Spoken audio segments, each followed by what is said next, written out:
Hello everyone, so welcome to my life.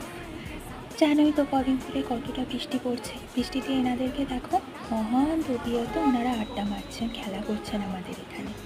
তো যাক, ভালোই করে বসুক। আমাকে আর মাকে এই ঝড়া বৃষ্টিতে বেরোতে হয়েছিল একটা ইম্পর্টেন্ট কাজের জন্য। কার বলো তো ওই বৃষ্টিতে বেরোতে ভালো লাগে? একদমই ভালো লাগছিল না, তবুও যেতে হয়েছিল, আর কী করা যাবে। তো আমাদের পাড়া জগন্নাথ নদী পেরিয়ে বিদ্যাসাগর হলের পাশে একটা ছোট্ট মেলা বসেছিল। বৃষ্টির জন্য মেলাতে সব কিছুই বন্ধ ছিল।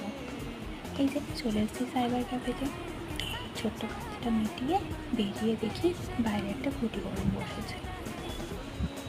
তারপরেও মাকে নিয়ে জোর করে মেলাতে ঢুকে দেখি সব কিছু বন্ধ, তাই বেরিয়ে চলে এলাম। তারপরে আবার কি, চলো এবার বাড়ির পথে রওনা দেওয়া যাক। মা ফেরার সময়ও দেখি এনাদের এই অবস্থা।